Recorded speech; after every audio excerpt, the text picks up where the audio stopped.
Welcome back. This is week 5 of our series. Last week, we talked about a powerful technique for renewing your mind, replacing those persistent negative thoughts with the positive, life-giving promises from the Bible. Let's do a quick recap. Say you're struggling with a thought like, "I'll never break free from this addiction." Instead of letting that thought take root, you need to actively fight back with Scripture. A perfect verse for this is John 8:36, which says, "So if the Son sets you free, you will be free indeed." Now, it's not enough to just think it. After years of negative thinking, you need to retrain your brain.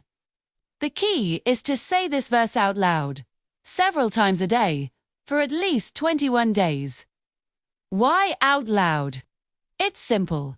Your brain pays more attention to your own voice than any other sound. When you hear yourself declaring your freedom, your mind starts to believe it. Next, I want to share a spiritual key that might sound contradictory to everything the world has taught you. And honestly, that's because it is. You need to believe you have been healed and start thanking God for your healing even before you see the physical evidence. Why does this work? Well, God places immense value on our faith in Him, especially since we haven't seen Him face to face. Believing in the unseen is a powerful act of faith that unlocks spiritual blessings. So, this week, we're going to dive even deeper. 2. Let's explore how Jesus Himself interpreted the 10 Commandments, elevating them from a set of rules to a standard of the heart. This is the new covenant. Let's start with the first commandment. You shall have no other gods before me. Jesus takes this a step further. He doesn't just want us to avoid other gods. He wants us to actively love our God. He tells us to love the Lord our God with all our heart, with all our soul, and with all our mind. It's about a complete and total devotion, not just avoiding alternatives. Second commandment is do not make for yourself an idol. How does Jesus expand on this? He said, "For where your treasure is, there your heart will be also."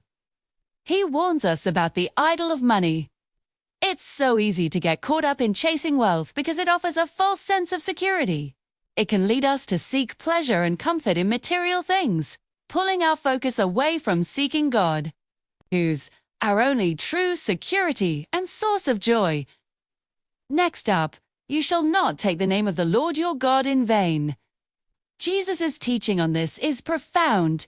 He said, "Do not swear at all, but let your yes be yes and your no, no." This is about integrity. Our words should be so truthful and reliable that we don't need to back them up with oaths. Our character should reflect the holiness of the God we serve. Then, we have remember the Sabbath day, to keep it holy. In the New Covenant, Jesus shows us the heart behind this commandment. It's about community and fellowship. He tells us not to forsake gathering together. Why? Because where 2 or 3 are gathered in His name, He is there in their midst. The Sabbath rest finds its fulfillment in fellowship with God and with other believers. The 5th commandment is, honor your father and your mother. Jesus gives a very specific warning here. He cautions against a kind of religious hypocrisy where someone might say, "Oh, the help I would have given my parents is dedicated to God." He calls this out, showing us that honoring our parents is a direct command that can't be sidestepped with spiritual-sounding excuses. True honor is practical and tangible. Nows, we get to, you shall not murder. This seems straightforward, right? But Jesus looks at the root of murder, which is anger and hatred in the heart. He gives us a radical command. Love your enemies, bless those who curse you, do good to those who hate you, and pray for those who spitefully use you and persecute you. He even says, if someone strikes you on the right cheek, turn the other to them also. This isn't about being a doormat. It's about breaking the cycle of violence with revolutionary love. The seventh commandment: you shall not commit adultery. Once again, Jesus goes straight to the heart. He says that if you even look at a woman lustfully, you have already committed adultery with her in your heart. He raises the standard from outward actions to our inner thoughts and desires. Purity begins in the mind.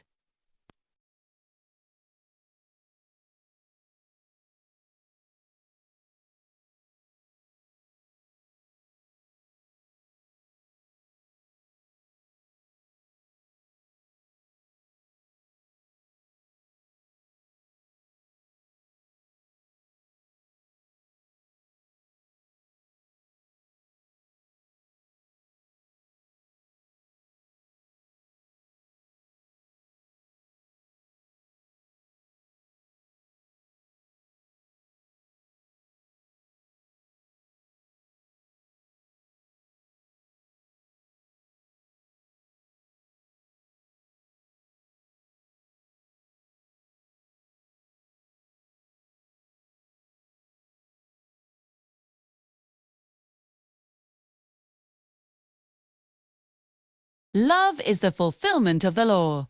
Finally, the 10th commandment: you shall not covet. This deals with the desire for what others have. Jesus addresses this by teaching us where true value lies. He said, one's life does not consist in the abundance of his possessions. Instead of chasing earthly treasures that fade and can be stolen, he tells us to lay up for yourselves treasures in heaven, where neither moth nor rust destroys and where thieves do not break in and steal. Our focus should be on eternal things, not the temporary possessions of this world. You see, Jesus didn't abolish the law, he fulfilled it. He showed us the true heart and intent behind each command. It's not just about what we do on the outside, but who we are on the inside.